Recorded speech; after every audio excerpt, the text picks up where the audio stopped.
यिर्मया अध्याय 7। यिर्मयाला परमेश्वरापासून वचन प्राप्त झाले ते हे, परमेश्वराच्या मंदिरद्वारात उभा रहा व हे वचन जाहीर कर। यहूदाचे सर्व लोक हो, परमेश्वराचे भजन पूजन करण्यासाठी या द्वारांनी आत जाता ते सर्व तुम्ही परमेश्वराचे वचन ऐका। सेनाधीश परमेश्वर इस्रायलाचा देव म्हणतो, आपले मार्ग व आपली कृती सुधारा, म्हणजे या स्थळी मी तुमची वस्ती करवीन। हे परमेश्वराचे मंदिर, हे परमेश्वराचे मंदिर, हे परमेश्वराचे मंदिर असे बोलून लटक्या भाषणावर भिस्त ठेवू नका। जर तुम्ही आपले मार्ग व आपली कृती पूर्णपणे सुधाराल, माणसा माणसात खरा न्याय कराल, परका, पोरका व विधवा यास जाचणार नाही, या स्थळी निर्दोष रक्त पाडणार नाही आणि अन्य दैवतांचे अनुसरण करून आपली हानी करून घेणार नाही, तर जो देश, जे स्थळ तुमच्या पूर्वजास मी युगानुयुग दिले आहे, त्यात तुमची वस्ती होईल असे मी करीन। पहा, ज्यापासून काही लाभ नाही असल्या लटक्या वचनांवर तुम्ही श्रद्धा ठेविता। हे काय, तुम्ही चोरी, खून, व्यभिचार करिता, खोटी शपथ वाहता, बालाच्या मूर्तीस धूप दाखविता व ज्यास तुम्ही ओळखीत नाही अशा अन्य देवांच्या मागे लागता, आणि मग येऊन ज्या मंदिरास मी आपले नाम दिले आहे त्यात माझ्यासमोर उभे राहता व आमची मुक्ती झाली आहे म्हणून ही सर्व अमंगळ कृत्ये करावयास आम्हास हरकत नाही असे मनात म्हणता। माझे नाम दिलेले हे मंदिर तुमच्या दृष्टीने लुटारूंची गुहा झाले आहे काय? पहा, हे माझ्या लक्षात येऊन चुकले आहे असे परमेश्वर म्हणतो। तर ज्या स्थळी माझे नाम राहावे असे मी प्रथम योजिले होते त्या शिलोस जा व माझे लोक इस्रायल यांच्या दुष्टतेमुळे मी त्यांचे काय केले ते पहा। परमेश्वर म्हणतो, तुम्ही ही सर्व कृत्ये केली।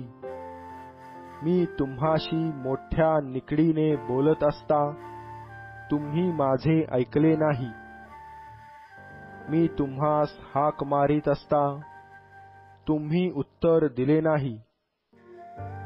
म्हणून ज्याला माझे नाम दिले आहे व ज्यावर तुमची श्रद्धा आहे त्या या मंदिराचे आणि तुम्हास व तुमच्या पूर्वजास मी दिलेल्या या स्थळाचे, शिलोचे केले तसे करीन। आणि तुमचे सर्व भाऊबंद, एफ्राईमाचे सर्व संतान यास घालवून दिले त्याप्रमाणे मी तुम्हास मजसमोरून घालवून देईन। याकरिता तू या लोकांसाठी प्रार्थना करू नको, आरोळी व विनंती करू नको, मजजवळ मध्यस्थी करू नको, कारण मी ऐकावयाचा नाही। यहूदाच्या नगरात, यरुशलेमेच्या रस्त्यात ते काय करीतात ते तू पाहतोस ना? मुले बाळे काटक्या जमा करीतात, वडील माणसे अग्नी पेटवितात, आणि आकाशराणी प्रित्यर्थ पोळ्या कराव्या व अन्य देवास पेयार्पणे द्यावी, म्हणून स्त्रिया कणिक तिंबितात, असे ते मला क्रोधास पेटवितात. परमेश्वर म्हणतो, ते मला संताप आणतात किंवा स्वतःला संताप करून घेऊन आपले तोंड काळे करीतात. ह्याकरिता प्रभू परमेश्वर म्हणतो, पहा, माझा क्रोध व माझा संताप या स्थळावर, मानवांवर, पशूंवर, शेतातल्या झाडांवर व भूमीच्या उपजावर वर्षेल. तो पेटत राहील, विझणार नाही. सेनाधीश परमेश्वर, इस्रायलाचा देव म्हणतो, तुमच्या यज्ञबलीत आपल्या होमबलींची भर घाला व मांस खात जा. तुमच्या पूर्वजास मी मिसर देशातून बाहेर आणले त्या दिवशी होमबलींविषयी किंवा यज्ञबलींविषयी मी त्यास काही सांगितले नाही व आज्ञा दिली नाही. तर मी त्यास एवढीच आज्ञा केली की माझे वचन ऐका, म्हणजे मी तुमचा देव होईन व तुम्ही माझे लोक व्हाल. तुमचे बरे व्हावे म्हणून जो सरळ मार्ग मी तुम्हास सांगतो त्याने चाला. तरी पण त्यांनी ऐकले नाही, आपला कान दिला नाही.